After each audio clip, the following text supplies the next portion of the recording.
Well, it's Sunday the 27th of November. I've been at home since Thursday now and straight away sleeping well. Probably a little bit too well because I think the first night I slept for about 9 hours and then about 11 and a half. But yeah, all's going really well. I'm got to the point now where I'm pretty much keeping the prosthesis on all day. And the legs are shrinking down like majorly.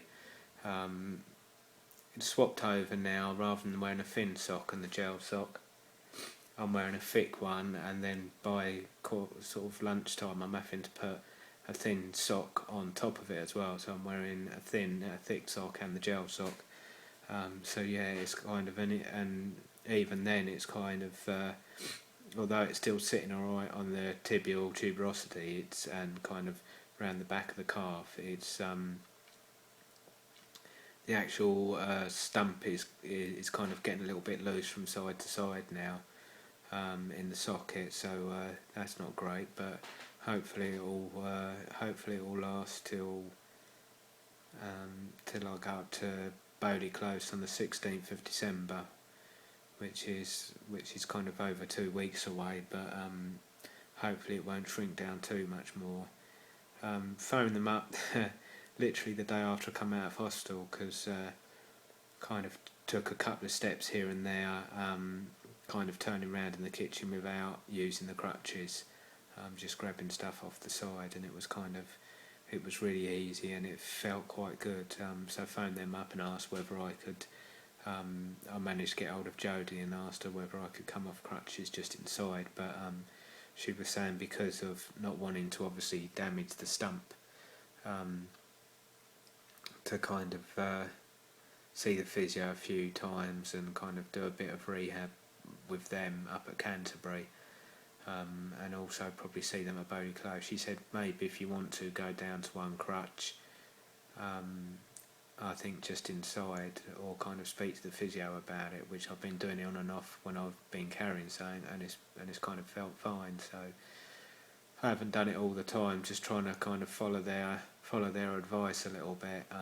Jodie was saying, I know it must be frustrating, but I wouldn't say it's frustrating because I'm in no major hurry. I just kind of when I feel it's time to do stuff, I tend to want to go that way. But I know they're probably a little bit concerned about doing that before they've even had a chance to see me, really. Having only left hospital on Thursday, and then I only started using the prosthesis on Monday. So I've kind of gone from walking bars to crutches to wanting to come off of them. So, and massive shrinkage in the stump as well. So they obviously want to make sure that everything's okay. Yeah, so it's all going really well. I mean, I've come home and everything's gone a little bit hectic. Kind of trying to sort stuff out, obviously letting people know, kind of authorities and that, about the amputation. I've got to let disability living allowance know yet, and income support and all them kind of people, and also informing different people, like insurance company, and yeah, just realise kind of how much I've got to catch up on uni work as well. I mean, once I get to talk to them, if they're going to give me a lot of leeway on time, then there should be no problem. But yeah, it's just mental, the amount that I'm kind of realised that I've got to catch up on there. But I would rather carry on than give up. So I'll just keep plugging away at it, and I'm sure it'll be okay in the long run. But yeah, it seems a little bit daunting at the moment, but I've just got to get back into it. And the phantoms have, I wouldn't say they've gone, but the sensations have changed.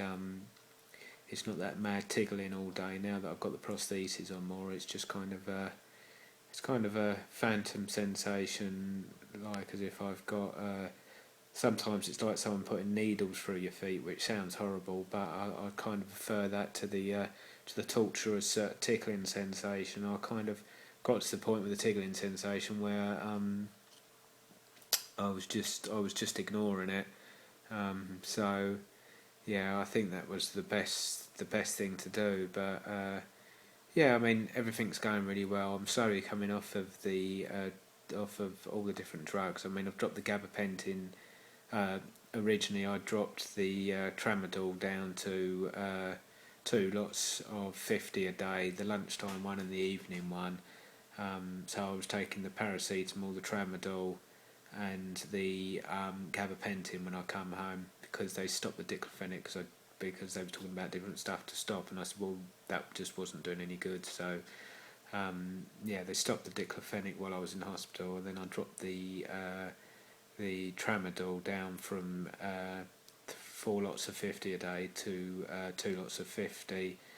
Taking one at lunchtime, one in the evening, along with the paracetamol and the yeah. So I was just taking that with the paracetamol and the gabapentin. I've now dropped the gabapentin today down from 600 3 times a day to 400 3 times a day, and then carried on taking the paracetamol. But the tramadol I didn't take at lunchtime yesterday, so it doesn't seem to feel any different. So I think I'll kind of try tonight to not take the tramadol tonight because it's only 50 milligrams anyway. So I'll just try taking the gabapentin and paracetamol tonight. Yeah, in about half an hour's time. So yeah, so it's all going really well. I mean, I'm a little bit tired at the moment, but it's kind of 9:30 now, and I've had quite a busy day. Just trying to get things organised, really. It's always a little bit like this when I come back, but obviously it's kind of been 5 weeks in hospital, and because I've had the amputation, a hell of a lot of kind of informing people, and also trying to get myself organised, not so much to catch up on the college work, but just to get myself set to start again tomorrow. But yeah, I mean, I was hoping to type up the chemistry because that's pretty much done, like the first question paper that they set. Because I realised that I haven't really done any biology in hospital, so the thought of kind of keeping up with all the uni work went straight out the window once the phantom kind of nerve sensation started. So yeah, all that tended to go right out the window, but it'll get there. I've just got to keep at it and not worry about it really. I mean, I've still got a lot of hospital appointments to come, but yeah, set meetings with the lecturers this week and speak to them and see where to go from there. I think it's just a case of keep plugging away and kind of over the Christmas break, because I'm hoping it's going to start in 2 weeks' time, which is a couple of weeks before Christmas. Then I can do loads of stuff to kind of try and catch up over the Christmas break. But yeah, so just got to keep on with it really, and take my time with everything, which I'm not always great at, but we'll see what happens.